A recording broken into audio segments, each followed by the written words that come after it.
Bueno, buenas noches. Quería agradecer a la Secretaría Científica este espacio que nos dio a los departamentos para esta actividad conjunta, de los departamentos de psicosis, de historia y de psicoanálisis y sociedad. Esta noche vamos a hablar de la historia de nuestros pioneros del psicoanálisis, sus intereses sobre la psicosis y lo social. Yo recordé una frase de Pichon Rivière que me gusta mucho, que es: en tiempos de incertidumbre y desesperanza, es imprescindible gestar proyectos colectivos desde donde planificar la esperanza junto a otros. Con esta actividad sobre los pioneros del psicoanálisis, su relación con la psicosis y lo social, hoy empezamos nosotros celebrando este año los 80 años de la APA.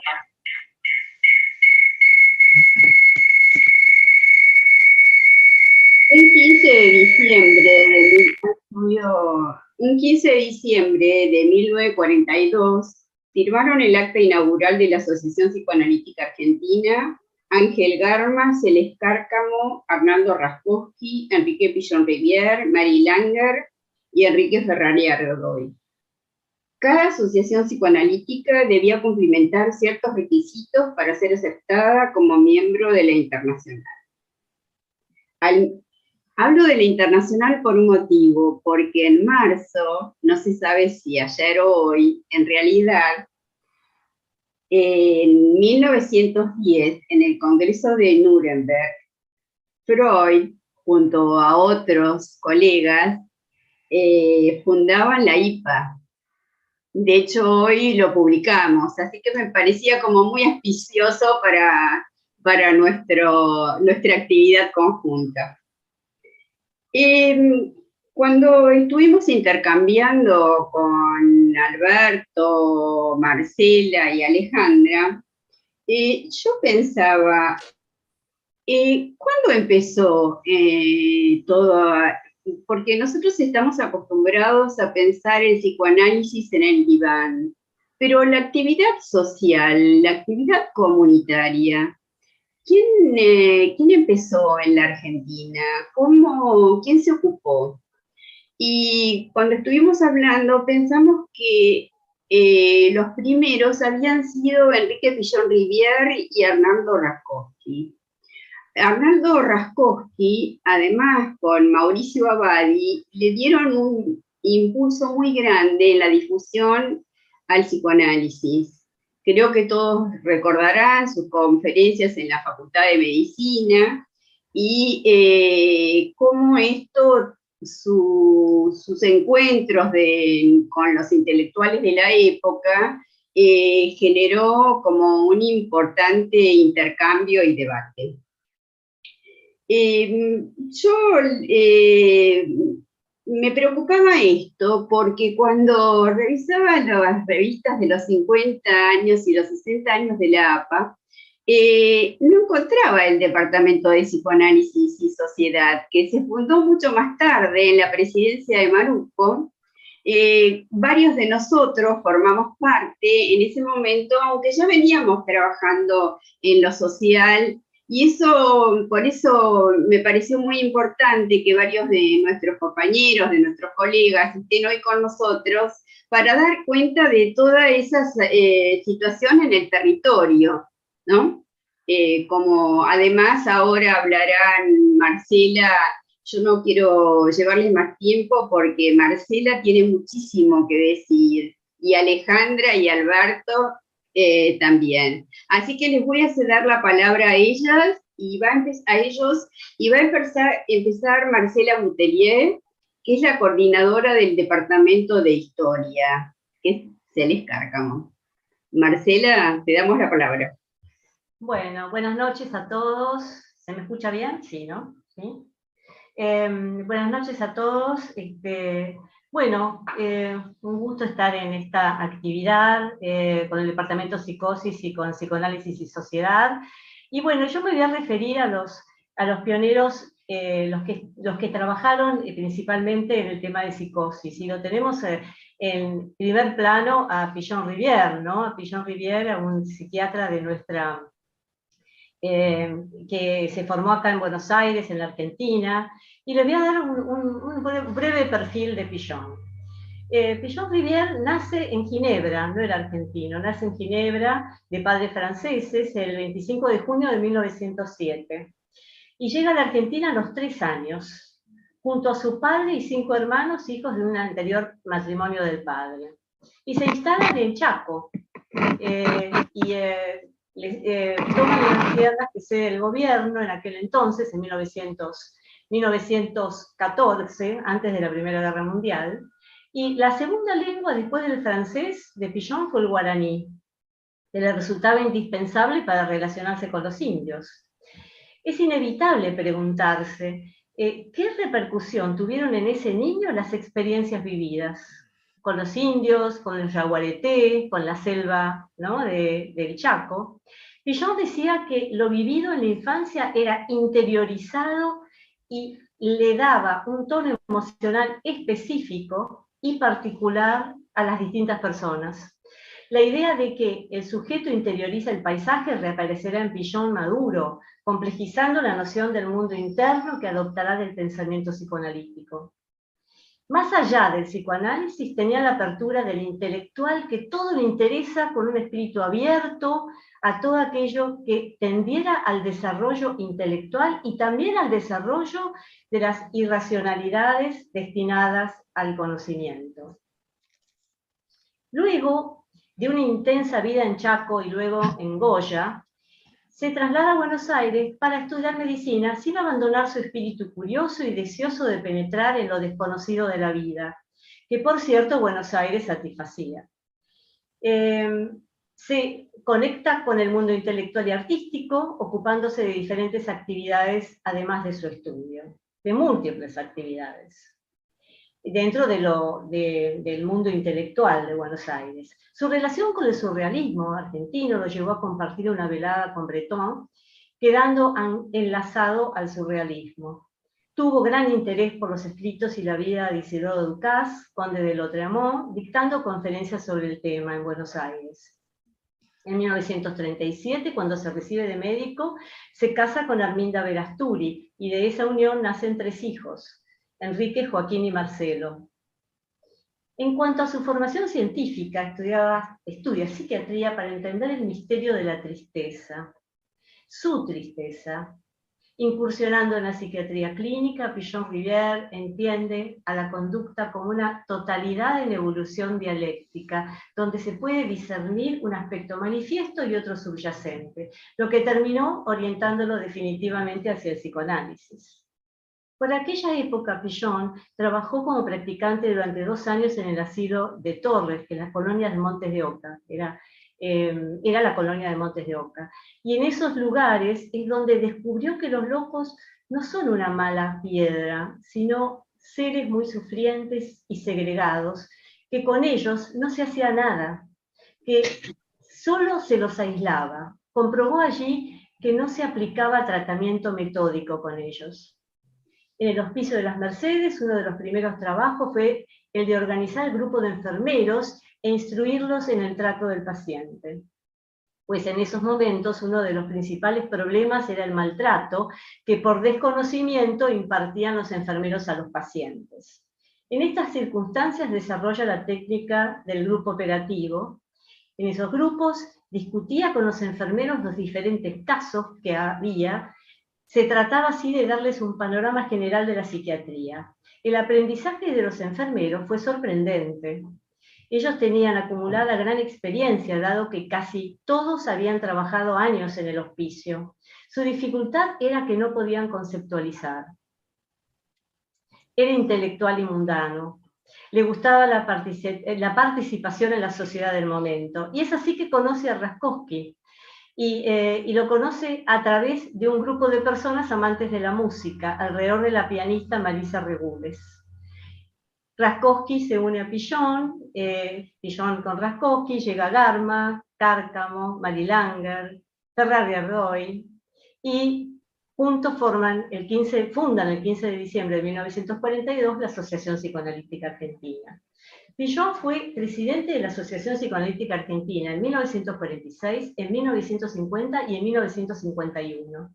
Y en el 46 organizó el famoso primer Congreso Interamericano de Medicina, que fue un éxito. Llevaron trabajos de psiquiatría y de psicosomática, y tuvo tanto éxito que se armó un congreso paralelo, y fue digamos, el comienzo, las bases de la Unión Latinoamericana, porque se unieron para tratar las bases de la formación latinoamericana.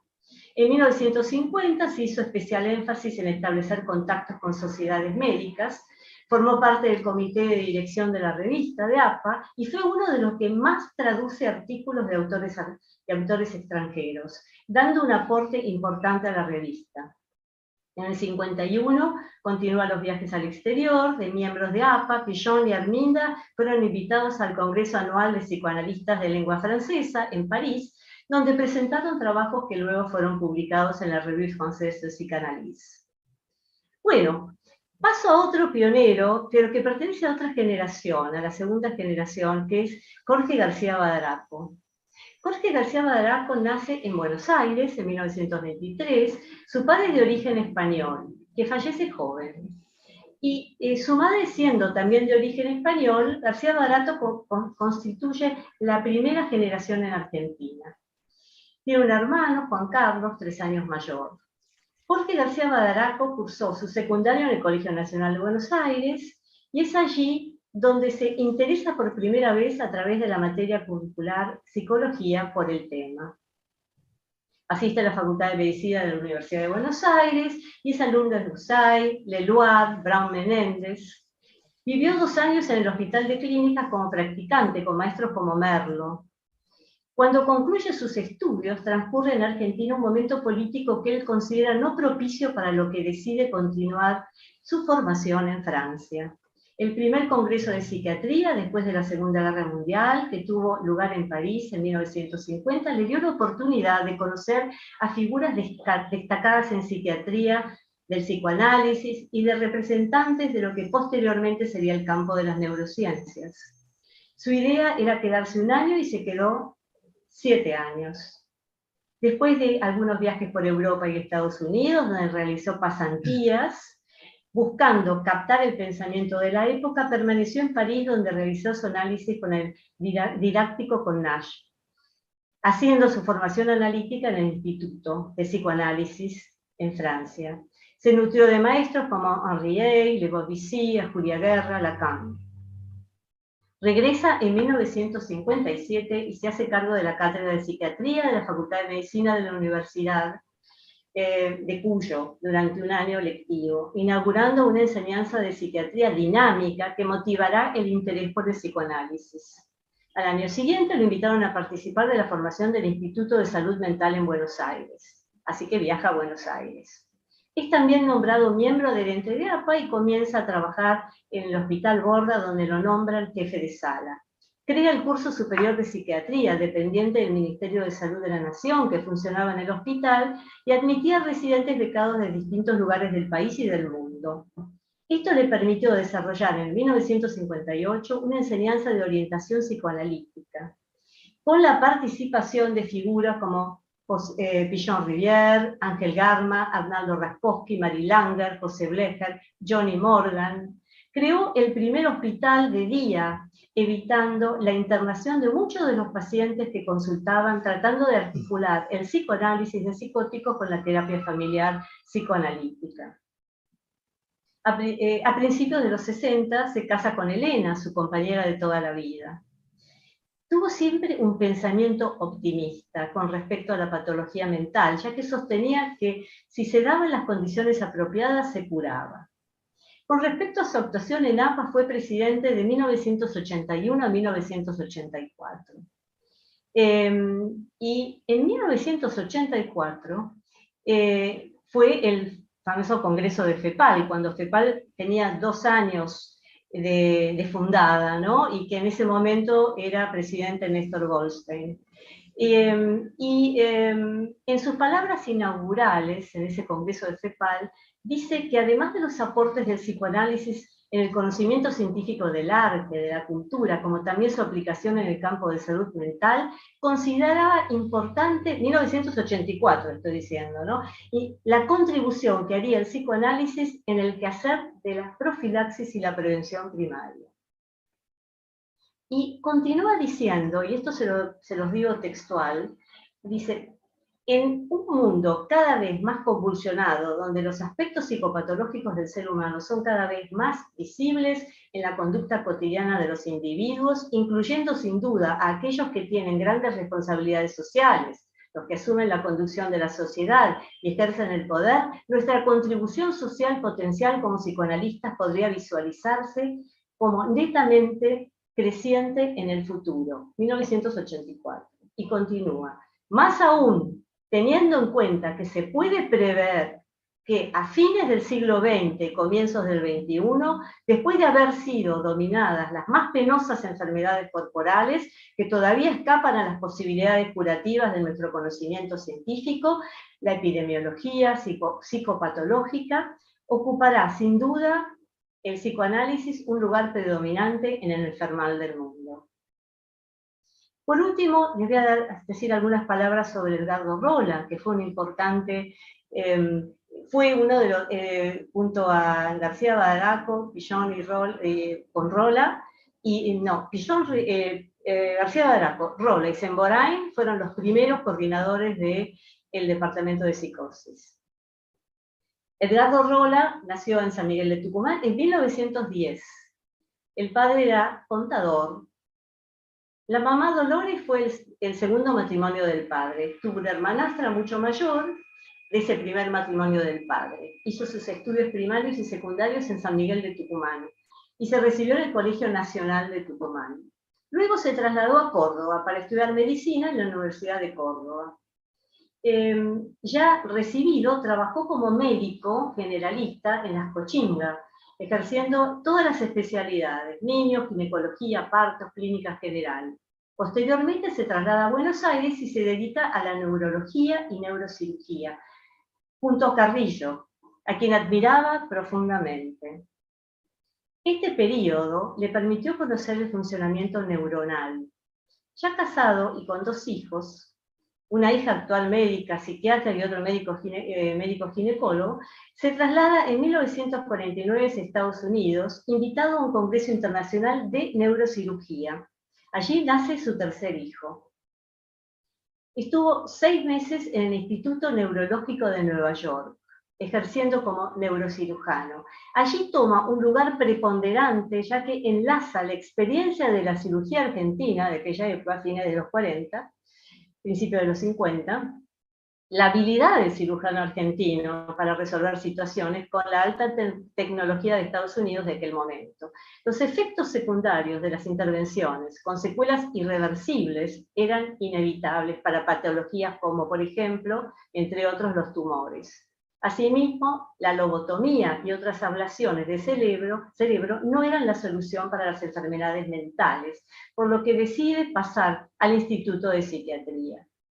Entre los psiquiatras quedó cautivado con Cameron, que venía de Toronto a Nueva York, a enseñar acerca del funcionamiento del hospital de día. El clima de Estados Unidos, a raíz de la guerra de Corea, hace que a fines del 52 regrese a Argentina para aplicar lo aprendido a su país. En 1953, relacionado con Pillon, entra APA. Y después de hacer la recorrida por 7 analistas didácticos que le toman entrevistas, que había en esa época para entrar como candidato, aunque se le cuestionaba para ser psicoanalista, ser neurocirujano. Pillon no desdeñaba la neurobiología y teniendo más en cuenta su formación psiquiátrica lo aceptó. En 1971, Rola crea el Centro Psicoasistencial Médico, que luego de su fallecimiento hace 20 años pasa a llamarse Centro Rola, actualmente dirigido por su esposa Ana Rola y su hija Jimena. Bueno, le doy la palabra a mis compañeros. Gracias. Marcela, muchas gracias. ¿No nos ibas a traer algún invitado? ¿Algo? ¿No nos ibas a traer algún invitado? ¿Algún invitado? ¿Como quién? Pillón. Pillón. Sí, pero ustedes dicen del Congreso de Cefaleas que les mostré. No. No, bueno. Nos ibas a traer un invitado Sí, a Pillón, ahora, bueno, que no sí. es el del Yo el invitado que traería primero es el primero de la lista, Pillón. Sí, podría ser. Sí. Y Sí. así habíamos quedado que él lo ibas a invitar a Pillón a que estuviera con nosotros. ¿Te acordás? Bueno, sí, me acuerdo. Entonces, escuchemos la voz de Pillón, aunque sea. ¿Qué les Sí, parece? unos minutos antes de darle la palabra a Alejandra, dale. Sí, cómo no.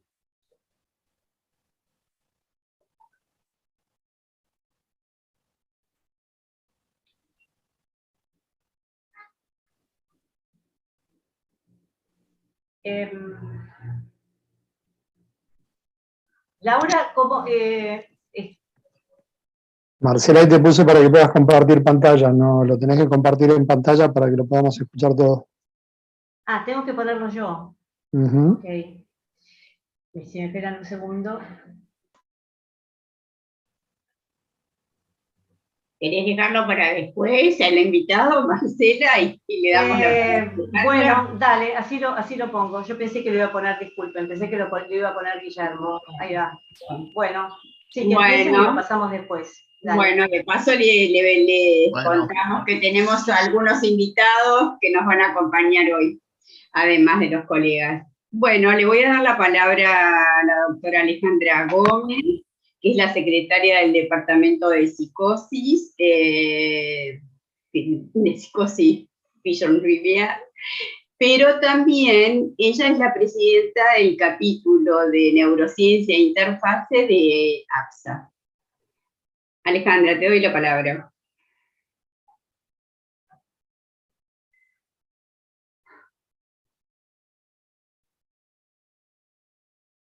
¿No? Ahora no, se escucha, ¿no? Sí. Bueno, muchísimas gracias, Laura. Me sumo a los agradecimientos a la Secretaría Científica por permitirnos hacer este homenaje a los pioneros, el primer homenaje de la serie del aniversario número 80, y un gusto compartir con la doctora Orsi Butalier y Álvarez, coordinadores de los distintos departamentos. Yo, bueno, justamente como secretaria del Departamento de Psicosis, me interesó y quería compartir con ustedes un aporte de uno de los pioneros al estudio de la psicosis, que, bueno, tiene una historia interesante, no sé si todos las conocen, yo se las voy a contar. En principio, quiero comentarles que el Departamento de Psicosis se creó en APA en el año 1978, durante la presidencia del doctor Mauricio Abadi, y bueno, justamente lleva el nombre de Enrique Pillon-Rivière en honor a sus teorizaciones y trabajos con pacientes graves en los distintos hospitales, Hospital Borda, desarrollo teóricos sobre grupos, depresión, y bueno, toda su vasta obra creativa en relación a las enfermedades graves.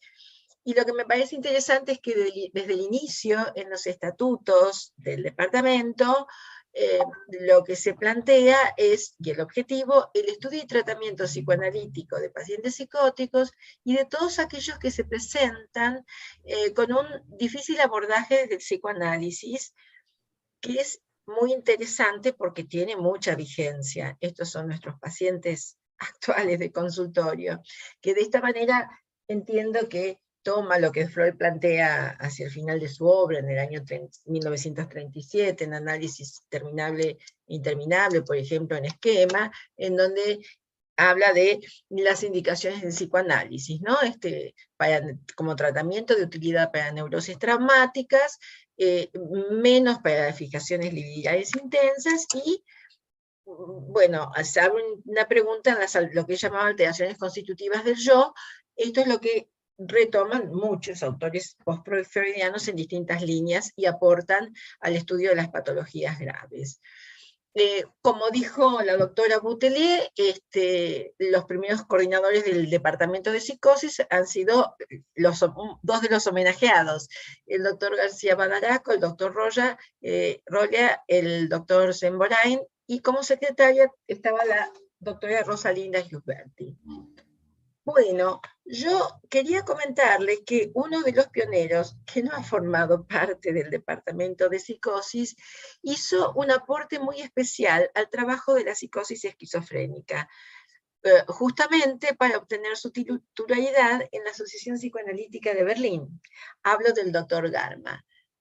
Un poco al modo, siguiendo a la doctora Boutelier, yo les voy a puntuar aspectos de la vida del doctor Garma, que muy probablemente ustedes lo conocen. Saben que Ángel Juan Garma Zubizarreta, que era su nombre completo, era español, nació en el País Vasco, en Bilbao, en el año 1904. A los 17 años comienza su carrera de medicina en Madrid, y allí tiene como profesores, bueno, entre otros, a Santiago Ramón y Cajal, padre de las neurociencias, y a Gregorio Marañón, eminencia en el estudio de la psiquiatría. Se recibe también joven, a los 27 años, y lo que es interesante es que durante esa época de estudiante comparte la residencia de estudiantes de Madrid con personalidades de la época. García Lorca, Dalí, Ortega y Gasset, Unamuno. Según sus palabras, dice: la convivencia me dio ideas muy interesantes que me sirvieron mucho y que formaron mi espíritu, en un lugar en donde fermentaban ideas.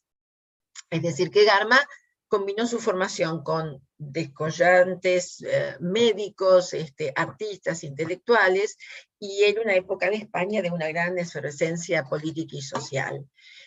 También como estudiante concurrió al Sanatorio Psiquiátrico de Cienpozuelos, que estaba dirigido por el doctor San Cristán, que era psiquiatra de la Sala de Marañón y director de este manicomio de mujeres. Y una vez recibido, es invitado a trabajar allí.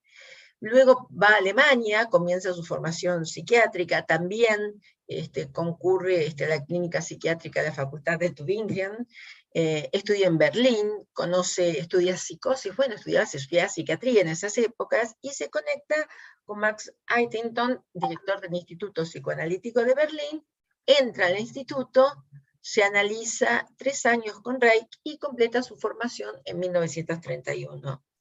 Justamente, a fines de ese año, para octubre, presenta como trabajo para miembro titular, para ser reconocido como miembro titular, un escrito sobre esquizofrenia, y la hipótesis que desarrolla, si bien se apoya en las ideas freudianas, toma una postura diametralmente opuesta en relación a la misma.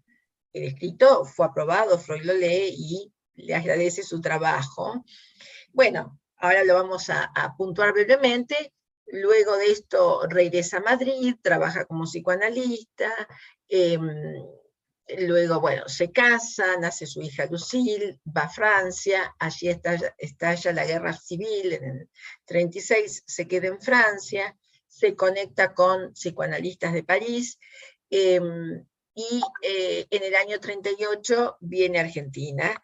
El resto de la historia, bueno, es por todos conocida, y Marcela también la comentó, se conecta con Pillo-Rivière, Raskowski, Cárcamo, que llega al país en el año 39, revalida en el año 39-40 su título en la Universidad Nacional de La Plata, con una tesis que es el psicoanálisis de los sueños.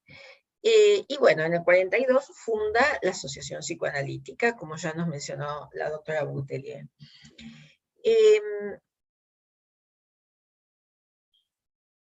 Su trabajo del año 41, que publicó en Berlín, es publicado y está acá en la revista de APA en 1944. Se titula La realidad exterior y los instintos en la esquizofrenia. Y allí sostuvo que en la psicosis no hay satisfacción de deseos vitales, sino que hay un sometimiento más intenso al superyo que en las neurosis. Como consecuencia de tal sometimiento, ocurre la pérdida de contacto con la realidad y pérdida de aspectos del yo y creación de delirios, en los que aparentes satisfacciones de deseos vitales son de tipo engañosos. Es decir, que él se opone a esta teoría de que el loco rompe con la realidad y está en su mundo, se retira y vive su propio deseo. Él no sostiene que las psicosis son satisfacciones pulsionales, y en este punto contradice a Freud. Él dice que cuanto más libre se halla un sujeto, se hallan los instintos, tanto mayor es su contacto con la realidad, y el que reprime sus instintos pierde el contacto con una realidad agradable y se somete a su superyo y a una realidad frustradora. Dice que el esquizofrénico en el delirio religioso se somete narcisísticamente a su superyo y el ello queda reprimido y la realidad exterior es justamente rechazada porque es el lugar en donde las pulsiones del ello pueden satisfacerse. También se opone a Freud en el concepto de la megalomanía. Recordemos, Freud sostenía que hay un retiro de la libido de objetos, una vuelta al yo, ¿no? Un engrandecimiento narcisista secundario, y para Garma las ideas de grandezas significan un sometimiento mayor al superyo y un rechazo al ello. Y dice que una persona está orgullosa de sí misma cuando se considera querida por su superyo y se comporta de acuerdo con sus mandatos, pero no cuando plenamente satisface sus instintos. Bien, una cosita más, también sostiene, él estudia el superyo y sostiene la pregnancia del mismo en la interpretación de los sueños, la tesis de La Plata, ¿no? Y ahí sostenía que más que satisfacciones de deseos, los sueños conforman situaciones traumáticas, pesadillas enmascaradas que son percibidas por el individuo como de un modo alucinatorio, es decir, como si fuesen vivencias reales, debido a que los mecanismos de defensa del yo, debilitados o disminuidos durante el dormir, pueden rechazar más difícilmente que durante la vida de vigilia las situaciones traumáticas. Otra oposición a la satisfacción pulsional de deseos que plantea Freud. Bueno, esto es brevemente el aporte de Garma a la psicosis. Yo termino aquí mi intervención y paso la palabra a Laura, que es la coordinadora. Muchas gracias. Bueno, ¿le damos la palabra a Alberto o pasamos las palabras de Pillon? Invitamos a alguien. Invitemos. Pasamos las palabras de Pillon. A ver, ahí está. Creo que ya soy esperador. Soy Guillermo, ¿puedo? Bien, ponemos. Vamos a empezar escuchando las palabras de Pillon, porque en realidad afirmaciones de Pillon de aquella época no hemos encontrado, pero sí las palabras de él.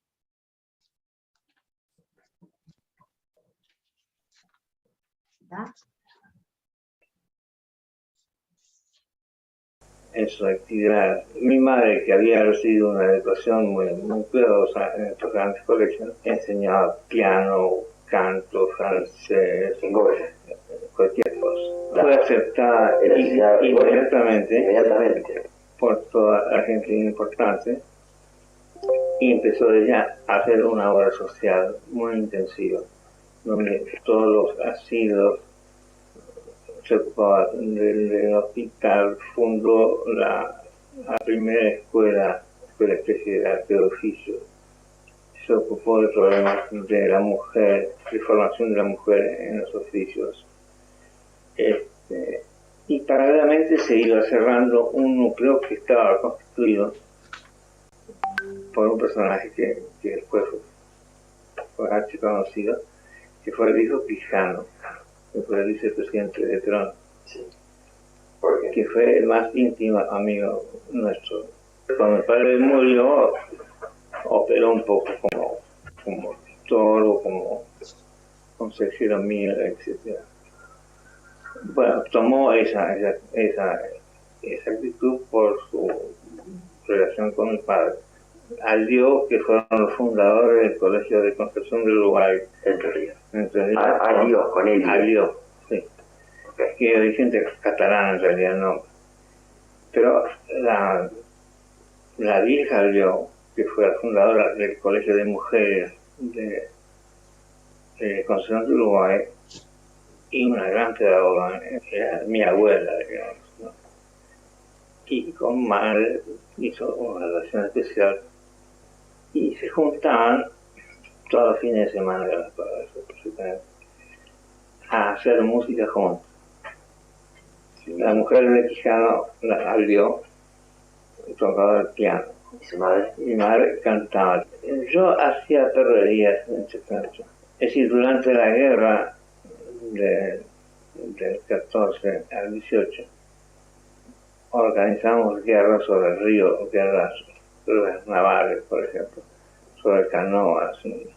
Era un escándalo, porque todas las madres salían desesperadas para ver qué pasaba. Fue un grupo de unos 10 chicos que después tuvimos una historia particular juntos, porque operamos en el pueblo en muchas cosas, hasta lograr escándalos.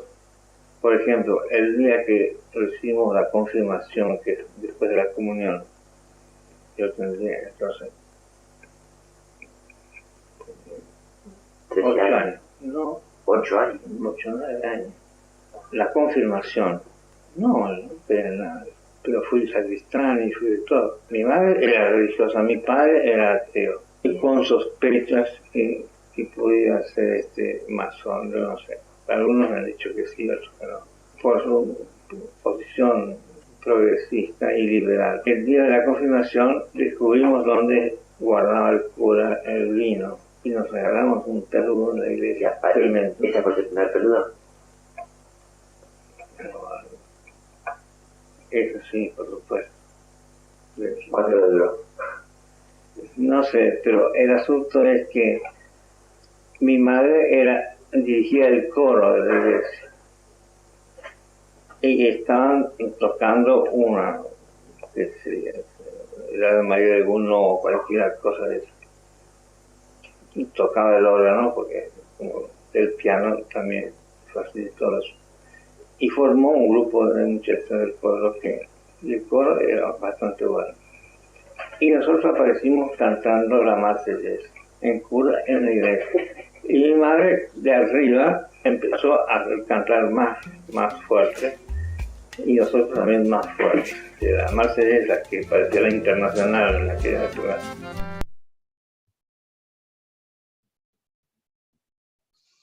Bueno, muchas gracias, Marcela. Después seguimos. Por tu invitado.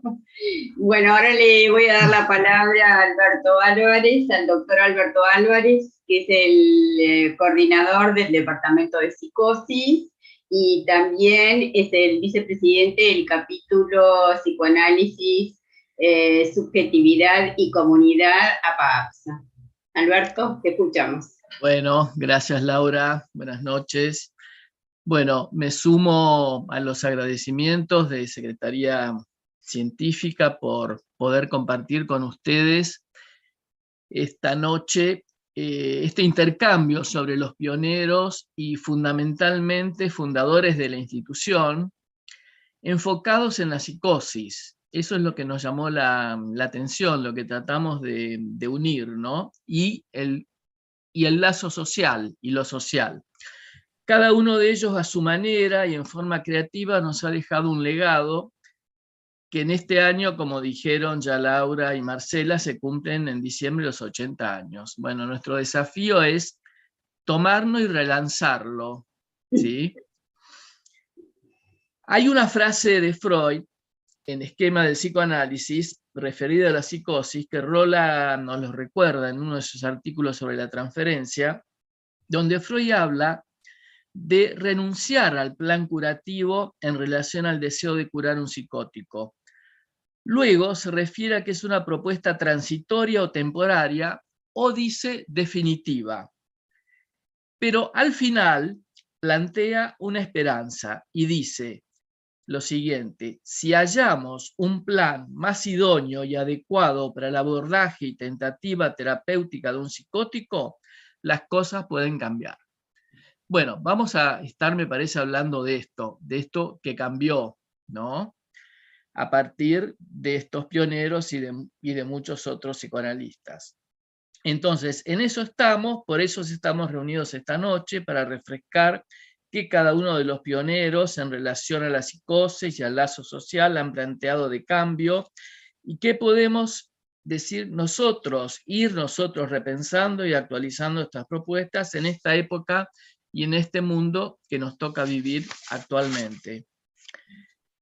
Primero quería agregar un pequeño comentario sobre Garma, ya que fue él y todos los que fundaron la Asociación Psicoanalítica Argentina, luego de su formación en Berlín, traen a Argentina, excepto Raskowski, que era de aquí, el nuevo, y Ardoy también, ¿no? Ferrari Ardoy, trae algo nuevo, ¿no? Que tiene que ver justamente con el lazo social, transmitir una nueva forma de lazo social, que es la práctica del psicoanálisis.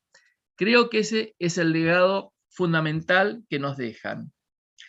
Entonces, nos interesó en Garma estos dos aspectos, su interés, como decía recién Alejandra, en que su primer trabajo de promoción fue sobre la esquizofrenia. Es un trabajo, la verdad, que si lo pueden leer, muy interesante. Él lo republica en un libro sobre teoría clínica y práctica en el año 41, y se disponen a trabajar e inaugurar, como decía, este nuevo lazo en Buenos Aires. Bueno, ahora voy a referirme a García Badraco. No sé si, Marcela, querés pasar el video o después. No te escucho. Dale, sí, lo paso. Lo paso, bueno. Alberto, ¿te parece? Bueno, ahora comparto sí. pantalla y lo paso.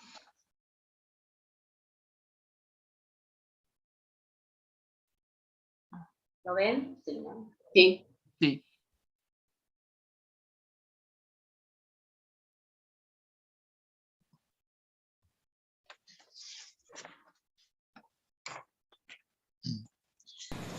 Bueno, estimulado por resultados terapéuticos alentadores, en muchos casos, me atreví a intentar investigar cada vez más las causas de los fracasos, que yo creo que es la única forma de aprender, por otra parte.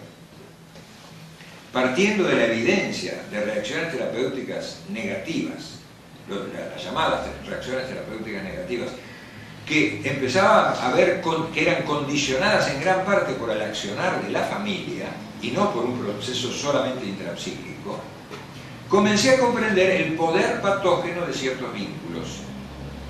La tendencia compulsiva de la mayoría de los síntomas mentales graves, fenómeno que Freud relacionó con las pulsiones destructivas, y que yo sigo pensando lo mismo, pero en particular con la noción de pulsión de muerte, comenzó a evidenciarse como un fenómeno vincular, que como algo, un fenómeno más como fenómeno vincular, que como algo que le sucede solamente al paciente dentro de su mente aislada. Al introducir la noción de lo vincular, no solo como una noción teórica, sino como un fenómeno clínico permanentemente presente, no lo que le pasó al paciente cuando era chiquitito, sino lo que le sigue pasando todos los días en su medio familiar, o a través de las transferencias y contratransferencias que él mismo con su poder patógeno recrea permanentemente en cualquier lugar donde se encuentre.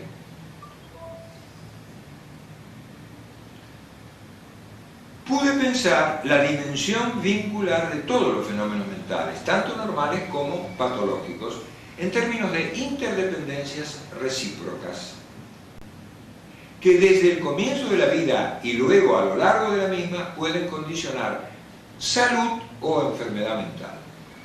Dos polos entre los cuales están todas las gradaciones de la vida mental de los seres humanos. En mis trabajos he hablado de identificaciones normogénicas para el desarrollo de recursos yoicos sanos y de identificaciones patógenas y estructuración de vínculos, de interdependencias enloquecedoras que bloquean estos desarrollos para comprender y trabajar terapéuticamente la enfermedad. A partir de estas ideas acuñé el término de objeto enloquecedor, que es una de las cosas que ha trascendido un poquito de mis ideas. Esta última es, entonces, la enfermedad mental, el resultado de la organización de estructuras mentales con tendencia a la repetición compulsiva que se realimentan en vínculos enfermantes.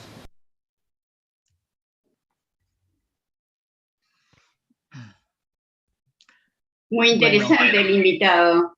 Muy interesante, sí. Bueno, voy a... ¿Seguís, Alberto, lo tuyo? Sí.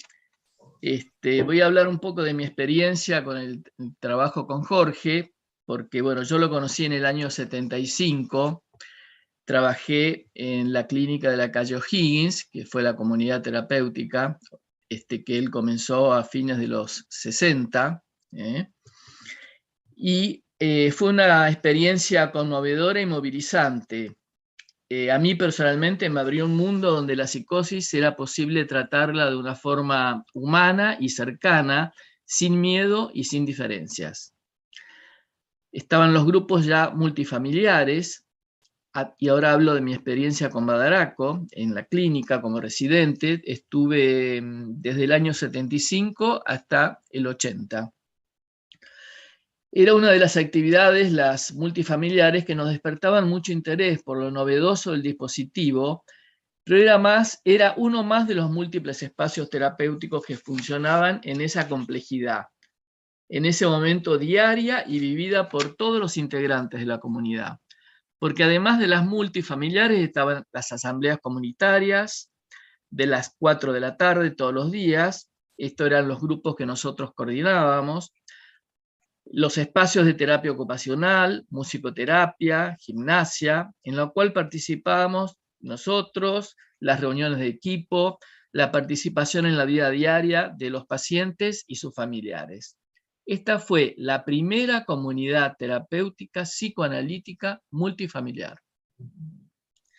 Esa posición y esa presencia que rescato de Jorge, de disponibilidad total, era lo que se transmitía y se respiraba en la clínica diariamente, desde la recepcionista hasta el personal de mantenimiento, los enfermeros.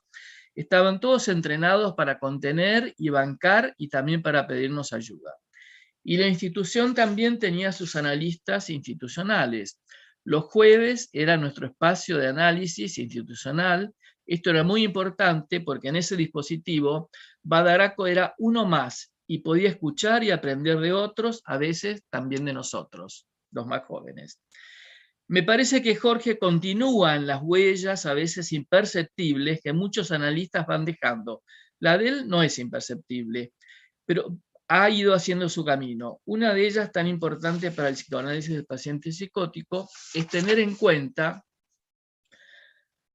a un sujeto que subsiste a veces como deshecho, como petrificado o casi sin vida, y que se le ha dado la posibilidad de escucharlo, que pueda decir no importa qué locura, pero sabiendo efectivamente que no le va a hablar a los muros, que hay alguien que va a escucharlo y darle la posibilidad de hacer otra cosa, con esas identificaciones, como oíamos recién, patógenas, esos objetos enloquecedores, esa sensación a veces certera de no existencia, y esa disposición que Jorge a todos los que estuvimos de alguna manera cerca nos transmitió.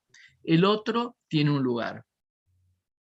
Y ese otro, en ese otro pueden aparecer otros. Esa es la virtualidad sana. No todo está jugado del lado de la locura. Siempre hay un lugar para algo nuevo, para un invento, una creación, pero siempre en presencia de otro, que esté dispuesto a no ocupar un lugar de, podríamos decir, omnipotencia, y que dé posibilidades de existencia. Esto tan importante lo transmitió Jorge a todos y lo vivíamos casi sin saberlo, especialmente nosotros, los residentes. Pero era claro que no era solo él, había 3 directores en la clínica, los voy a nombrar: Badaraco, Proverbio y Canevaro, cada uno con distintos enfoques, pero entre los 3 hacían una conducción excelente. Sus miradas diferentes en las reuniones de equipo se presentaban a discutir apasionadamente sobre qué orientación seguir con cada familia o cada paciente en crisis. En esa época, además, el valor de la palabra para tratar casos de psicosis era invalorable, ya que se contaba solo con los primeros psicofármacos tradicionales. Recuerdo hasta ahora al primer paciente que se le aplicó litio. No existía en Argentina todavía el litio y se lo trajo de Estados Unidos. Los lunes a la noche, el día que funcionaba la multifamiliar, era como un día de fiesta para toda la comunidad. Estábamos todos invitados, con los pacientes, familiares, amigos, terapeutas, visitantes. Recuerdo la presencia durante un largo tiempo de dos psicoanalistas de APA ya muy reconocidos, Willy y Madé Baranger, que honraron con su presencia y posterior intercambio con Jorge y los coordinadores durante casi 2 años. Eran épocas que en la APA había que seguir validando el tratamiento psicoanalítico de pacientes psicóticos y con Jorge eso se logró. Una anécdota final, un recuerdo que ya a esta altura es un mito. Un hombre alto y robusto es internado, esto lo cuentan varios, en una sala del Borda, y en la recorrida lo encara al jefe vociferando: "Yo soy Dios". El jefe, que era Badaraco, sin inmutarse, contesta, hace un gesto y le dice: "Acá están las llaves, resuelva los problemas que tenemos". El paciente titubea y dice: "Alguno de los dos está loco, usted o yo". Bueno, voy a terminar acá con Badaraco y después voy a seguir con Rola y se va a entender un poco más esto y que Rola tiene una orientación en un sentido bastante parecida a la de Badaraco, ¿sí? No sé si querés pasar ahora, Marcela. Pasamos a... Dale. Sí, la entrevista a Rola. Sí.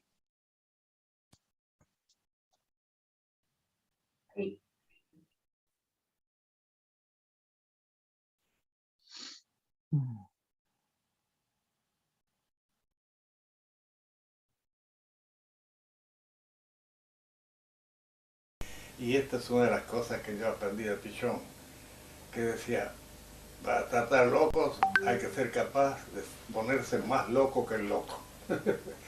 Ahí está. Y entonces ahí está el problema, si uno no se anima a hacer una regresión operativa, estar más loco que el loco, pero no loco, claro, entonces, mantener la integración.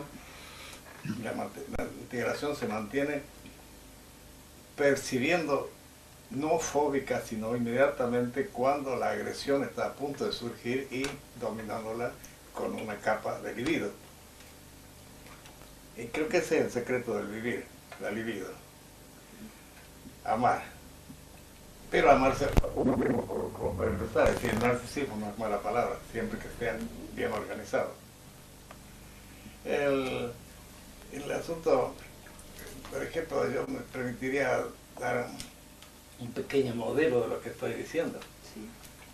Teníamos un esquizofrénico, 42 años, que parecía un pibe de 12 o 15, ambulaba al hospital de día como una cosa. Poco a poco se fue socializando y el sujeto recibía de mí todas las instrucciones psicoanalíticas posibles para construir su fetiche. A veces lo atendía en la sala de espera frente a un cartel donde están todos los nombres del equipo. Y el sujeto miraba y miraba, miraba y descubrió que al lado de mi nombre decía profesor. Y era el único de toda la cartelera que decía profesor. Y entonces cada vez que me iba a hablar me decía profesor, muy seriamente. Y ahora me contaba cualquier cosa. Si se olvidaba, ahí venía inmediatamente la regresión y la aparición de una restitución psicótica alucinatoria o algo por el estilo. Un día se acercó y me dijo, tengo que contarle, pálido, me había olvidado del profesor, y entonces me dice, ¿por qué sigo oyendo voces? Y hasta la restitución psicótica. Ha hecho la regresión y entonces la voz de la restitución psicótica. Entonces yo le dije, ¿qué le dicen las voces, fulanito? Y el tipo mira con asombro y me contesta, bueno, no sé, dice, porque no les oigo, hablan muy despacito. ¿Cómo muy despacito? ¿A dónde le hablan? Acá, ahí, los dos lados. Y si le hablan ahí, le hablan despacito, será porque usted quiere, porque si usted le hablan fuerte, carajo, les rompo el culo si no me hacen oír. Tipo, mira, empieza a reírse y empieza toda una sacudida epiléptica del cuerpo, está recuperando el esquema del cuerpo, que lo ha perdido. Esa es la esencia de la esquizofrenia, la despersonalización, la pérdida del esquema del cuerpo.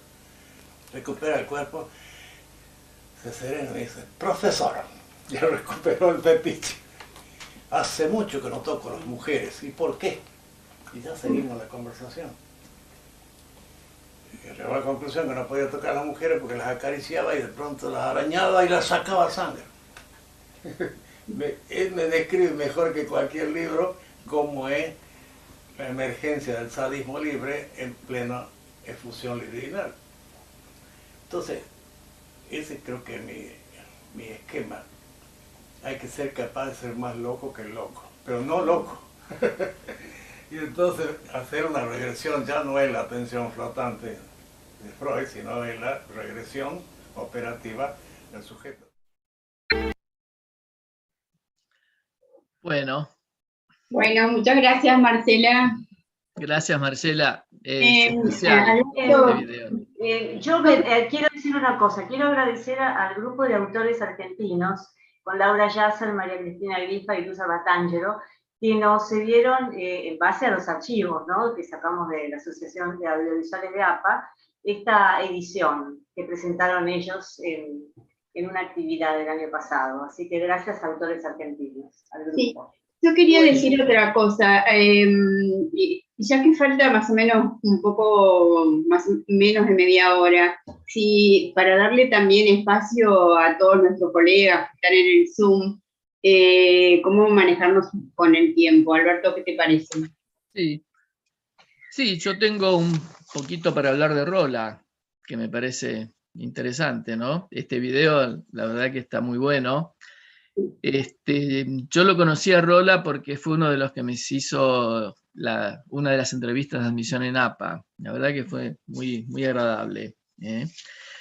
Pero bueno, voy a hablar un poco de la teoría de él, porque me parece que es interesante para tenerla en cuenta y discutirla y ponerla a punto en estos días. Él hace hincapié en lo que él decía acá en el video, ¿no?, y en algunos artículos, en una idea original sobre la transferencia. Él tiene una idea muy clara sobre la transferencia en la psicosis, sobre la regresión y lo que él nombra el fetiche y la posición del analista, ¿no? Es lo que con él trabaja, es lo que trabaja. La cura para él es como para Freud por restitución psicótica, o sea, diferentes maneras de estabilizaciones, evitando al sujeto el aniquilamiento por su vida o el asesinato.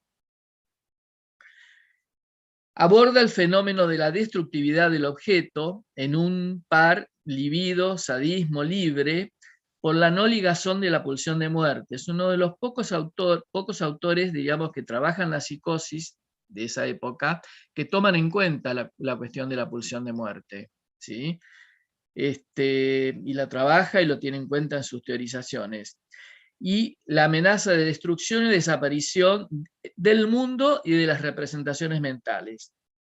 Es la vivencia de fin de mundo y le sucede la vivencia catastrófica interna. Se apoya en los desarrollos, primeramente, de unas ideas de, no sé si ustedes se acuerdan, una analista Gramajo Galimani. Sí, ¿no?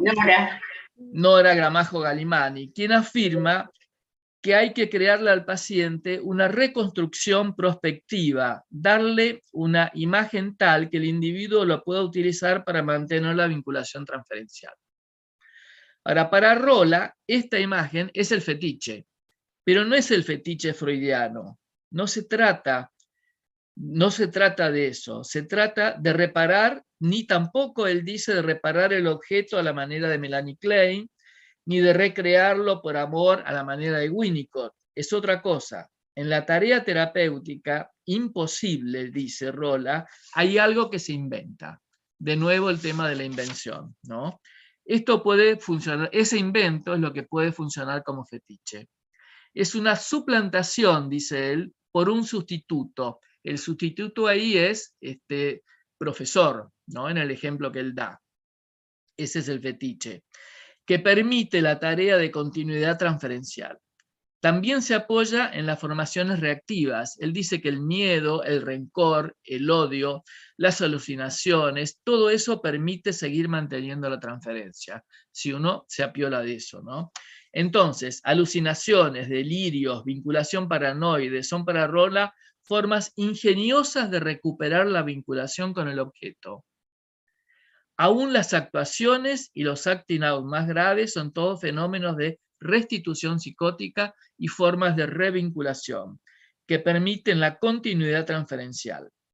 La posición del analista, entonces, él aclara, lo dice en el video, no es la de la atención flotante, sino la de lograr una regresión operativa del sujeto. Dice Rolla, si uno, esto que decía, ¿no? Si uno consigue ser mejor loco que el sujeto, paciente loco, las chances de cambio psíquico en el paciente son posibles, pero hay que atreverse. Bueno, esto es lo que traía, tenía algunas otras cosas, pero en honor al tiempo, voy a dejar muchas acá, gracias, Alberto. y después agregamos algo. Gracias. Hola, Juan. Hola, ¿qué tal? Buenas noches. ¿Qué tal? No, me quedé Juan pensando Pineta, nuestro colega del departamento, ex coordinador del departamento de psicoanálisis y sociedad, gran coordinador y colega nuestro que hoy está en redes. Gracias. No, Bueno, Juan, contanos cómo viene todo. Hay saludos desde México, hay saludos de gente que festeja esta presentación de los pioneros, como Beatriz Miramón. Bueno, en general hay felicitaciones y saludos, Gloria Guitarov, Cecilia Moya, bueno, de distintos lugares. Lo mismo en YouTube, no hay intervenciones puntuales, así que están invitados a hacerlas también por Facebook y por YouTube. Es apasionante igualmente lo que nos trajeron Alberto, Marcela y Alejandra, ¿no? Porque todos sabemos que Freud postuló que el psicoanálisis era desde el inicio psicología social, ¿no?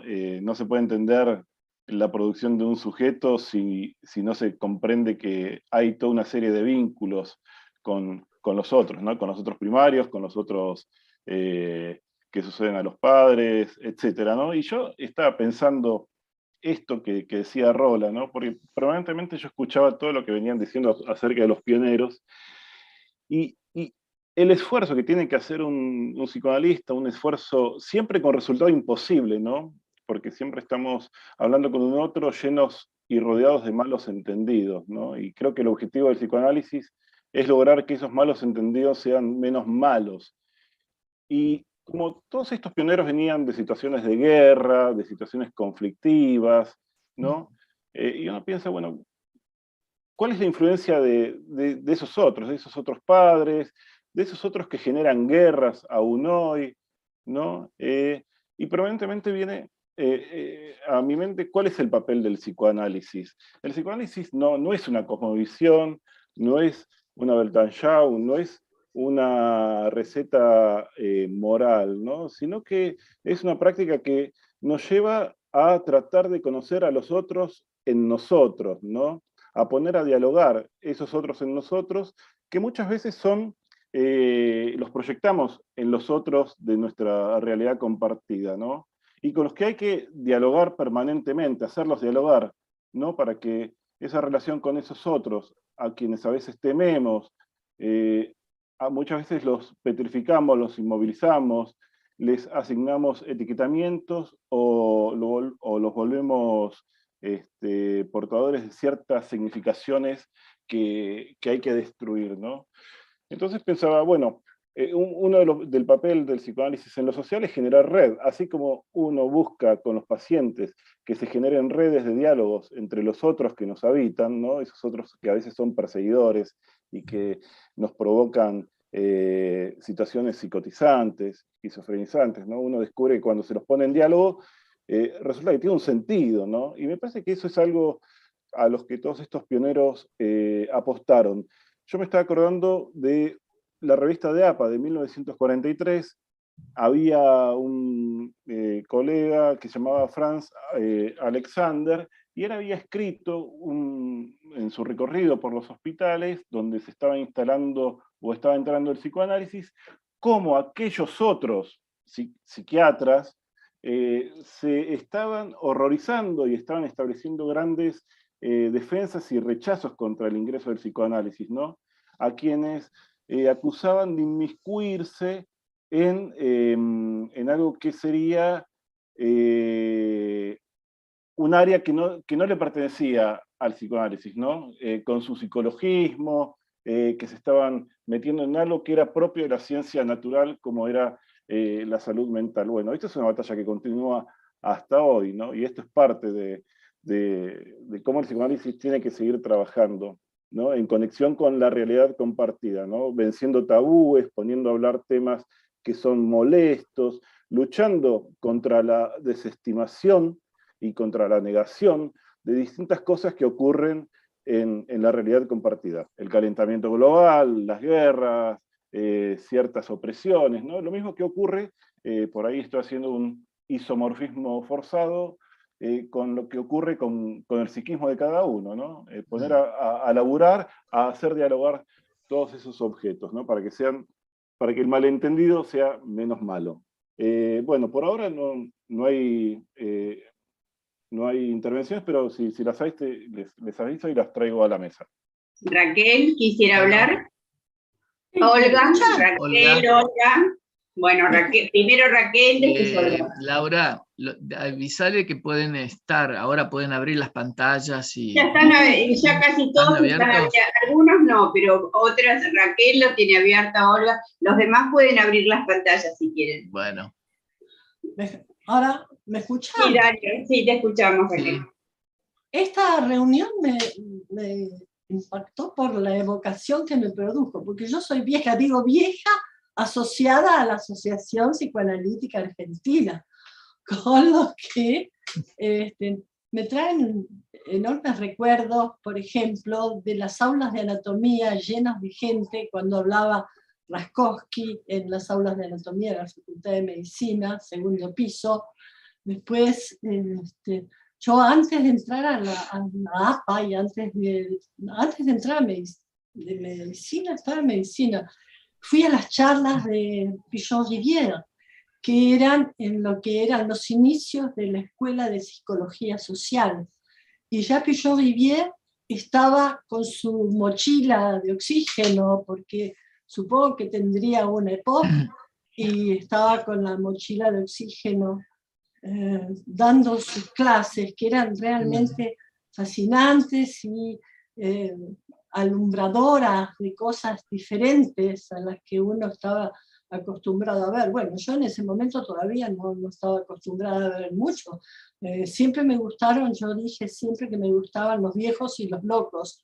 Así que seguí en ese camino, con los viejos y los locos. Pero decía lo de esta reunión, porque resulta ser que yo estuve en el departamento de psicosis, en el departamento de historia, así que me trajeron, recuerdos, e iba a las multifamiliares de García Baraco, que era realmente deslumbrante cómo trabajaba García Baraco, por la claridad, por la humildad con que él decía las cosas más ricas, con capacidad de entrar en cada uno, y sus manos, me encantaban las manos de García Baraco, eran hermosas las manos de García Baraco. Lamenté que se muriera, teníamos una relación cariñosa con él y con Elena también. Yo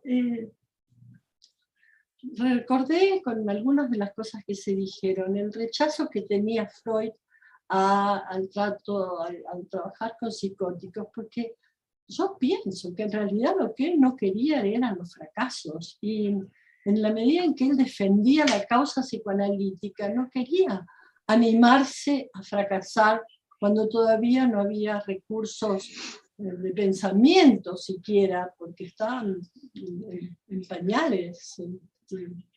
en pañales y con chiripá. Bueno, así que, pero lo que ha progresado eso, ya no tenemos, decía Foucault, que el psicoanálisis le debe al mundo el trabajo con la esquizofrenia, con la psicosis. Yo creo que lo estamos pagando bastante bien. Sí. Creo que sí, que lo estamos pagando bastante bien, esa deuda que tenemos con la sociedad. Y con respecto a lo social, hubo alguien con quien yo trabajé también, apenas al tiempo de entrar a la APA. Bueno, primero ingresé en Amigos de APA, y ahí hicimos cosas muy ricas de contacto con la sociedad, de cosas muy interesantes, desde exilio, era la época yo creo que ingresé, me parece que ingresé en el 82. O sea que tengo 40 años acá. Hicimos cosas muy interesantes con mucho público presente. Una de las más fuertes fue la de humor y psicoanálisis, donde convoqué, y eso sí lo puedo decir en persona, a Quino, Caloi y Garaycochea. Y Mauricio Badi fue el psicoanalista, Mauricio Badi y Ricardo Jarast. Estaba el aula MOM, estaba rebosante, ya no cabía nadie ahí, se abrieron las puertas de atrás. Fue fantástico eso, tener a esos tres maravillosos humoristas gráficos, ¿no?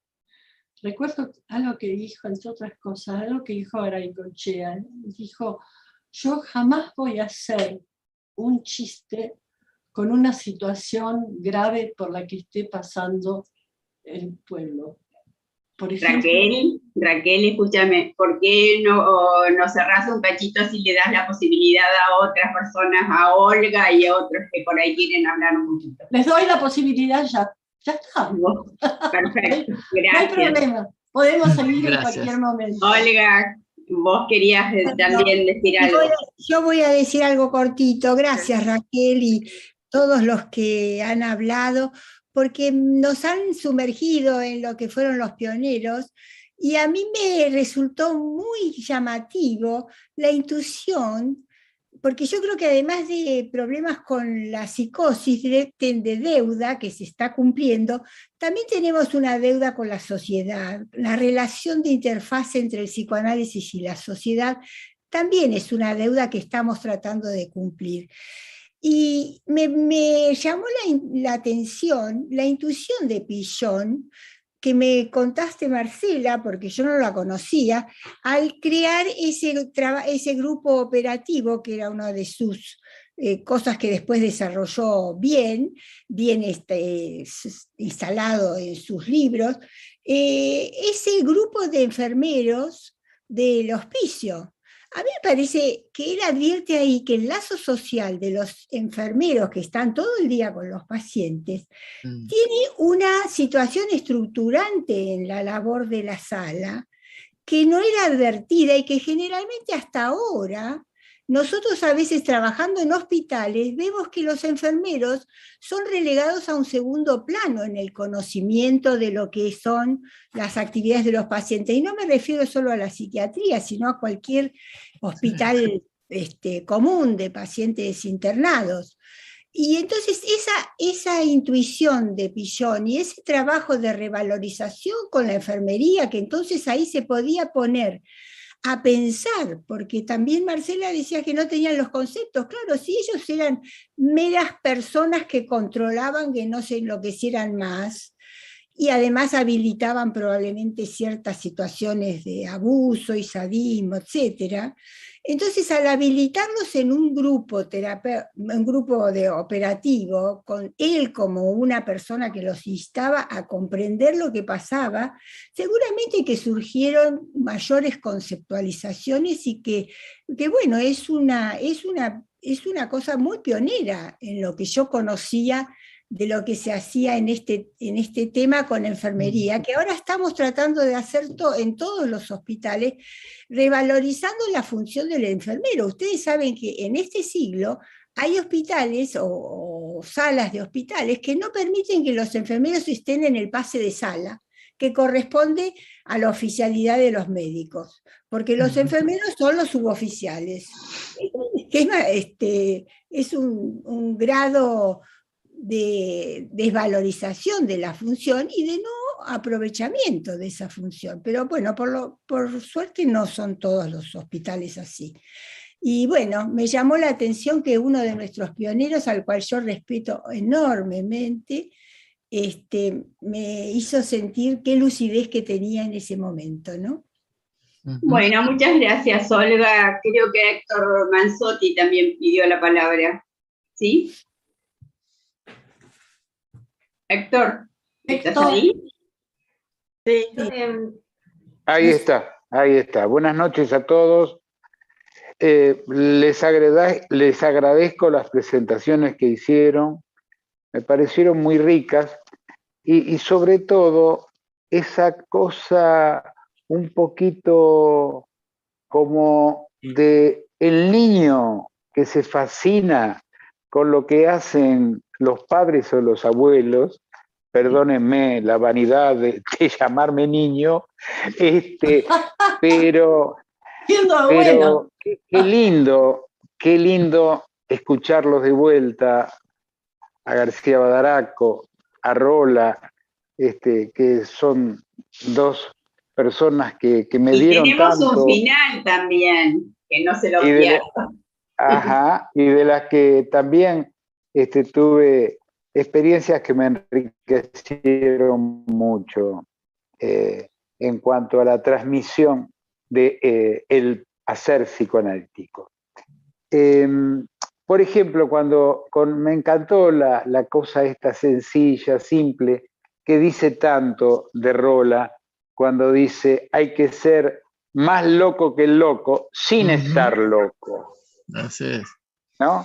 Como con 3 palabras habla de la posición del psicoanalista.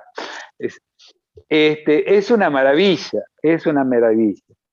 O escucharlo a García Badaraco, a Jorge, hablando de la locura, pero de una manera tan sencilla. Está hablando de mi locura, está hablando Jorge de la locura de él. No se diferencia entre el loco y el no loco.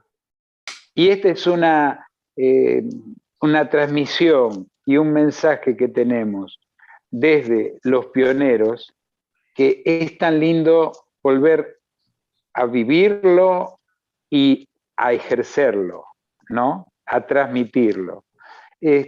Bueno, no quiero extenderme más, quería decir esto sobre todo. Así que muchas gracias a todos. Muchas gracias, Héctor, por tus palabras. Martina. Sí, yo quería decir una sola cosa, agregar algo a lo que dijo Olga Cartañá, que en realidad otra anécdota de Pillon con respecto a los enfermeros y a la dinámica del servicio, en una oportunidad, en una huelga prolongada de enfermeros, capacitó a los enfermos y vio cómo los enfermos ocupaban ese rol y mejoraban, se adaptaban mejor a las actividades sociales y además se sentían útiles. Eso lo hizo Pillon. Ahora, quería agregar eso como anécdota. Pero estamos cerca del final. Bueno. ¿No teníamos algo? Sí, tenemos. Lo que voy a pasar. Sí, una sorpresa. Lo que voy a pasar es una corto de un minuto nada más, que es una grabación que fue hecha en Super 8, 1950, en el Congreso de Cefaleas, en la calle Anchorena, en la sede de Anchorena. Y ahí aparecen en la terraza, no sé, en un lugar de Anchorena, van apareciendo todos los de la primera generación. Algunos son reconocibles, ¿no? Y aparece Pillon, Raskowski, aparece Cesio, Betty Garma, Arminda Verasturi. Bueno, se los paso. Racker, ¿no? Eso. Marcela, Racker también. Racker.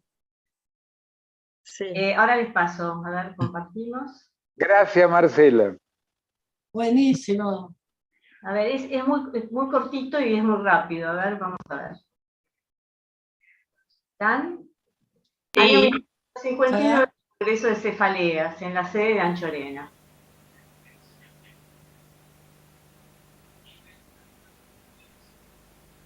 Dharma. Raskowski. Cesio. Arminda. Arminda. Raskowski. Pillon.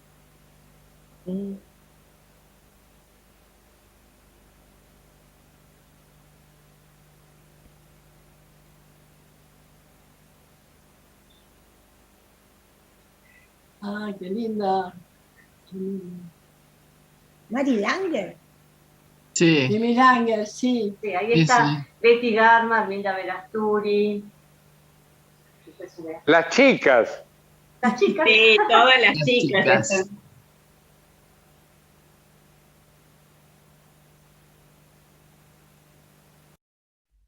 Bien.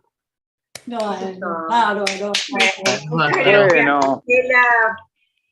Ese era como nuestro cierre, pero bueno, quedan 2 minutos. Así que si quieren decir algo, Alberto, Alejandra, los escucho. Alberto por ahí se quedó con algunas cosas por decir, ¿tiene ganas de decir algo?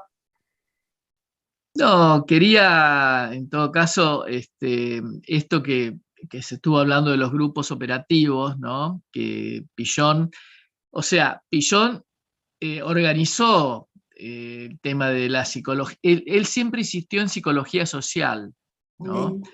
Creo que Lacan le preguntó, ¿y por qué psicología social? ¿Por qué no psicoanálisis? Y él insistió, no, yo quiero que sea psicología social. Y lo hizo fuera de APA, ¿no? Estos grupos operativos.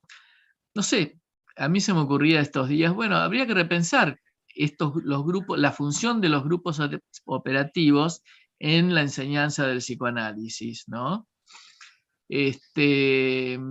Yo asistí a los grupos operativos también en la escuela de Pillon, y la verdad que era tanto las clases de él como lo que se trabajaba en los grupos, era algo distinto, era algo muy especial, ¿no? Era una forma de aprendizaje horizontal, donde no había, en el grupo no había un maestro, hablábamos todos, teníamos las dudas, bueno, era algo muy, muy enriquecedor. Sí. Pero lo particular de Pillon fue eso, que él lo organizó fuera de la Asociación Psicoanalítica y lo mantuvo dentro de la psicología social. No sé por qué. No sé si un minuto. Yo pienso que los grupos operativos tenían una finalidad educativa y catártica. De cierta formación. Después vinieron los grupos Balin, que ya es otra cosa, y lo que nosotros llamamos ahora grupos de reflexión, donde está incorporada un poco más la cosa personal de cada uno. No sé si en los grupos operativos era solo, que del principio era solo enseñanza. En esto con los enfermeros no, en esto con los enfermeros debía ser una situación de reflexión de la situación en la que ellos estaban. Claro, de trabajo. Sí. Totalmente. Sí.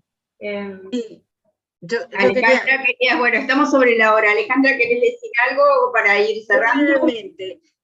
Dos cosas. En principio, que fue un gusto compartir la actividad, y esta espontaneidad que se transmitió durante el encuentro también formó parte de todos los encuentros previos que tuvimos al armarla. Fue muy agradable, fue compartir los videos, lo que cada uno iba recolectando como material y pasándoselo, así que un excelente clima en el armado. Y con respecto a los grupos, quería comentarle, yo hice la residencia en el Hospital de Lanús en el 84-87, y en la sala de internación, era una de las primeras salas de internación abiertas en el Hospital General, y por supuesto ya trabajábamos con asamblea, con multifamiliar, con terapias de grupos. Digamos que esto que se había sembrado años anteriores ya habían llegado a los hospitales, y la verdad que el aprendizaje era intenso, y sumergirnos con la psicosis también fue intenso y aprendimos un montón. Muchas gracias, la verdad, un gusto haber participado acá. Así y bueno, muchas gracias a todos. Yo quería Laura, decir dos palabritas.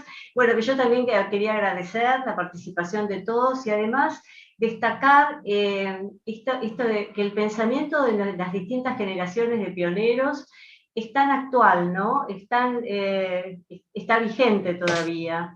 Y además, la importancia, nosotros hemos visto a los pioneros, lo vimos a Cárcamo, lo vimos a Raskowski, de alguna manera, pero creo que la transmisión para los nuevos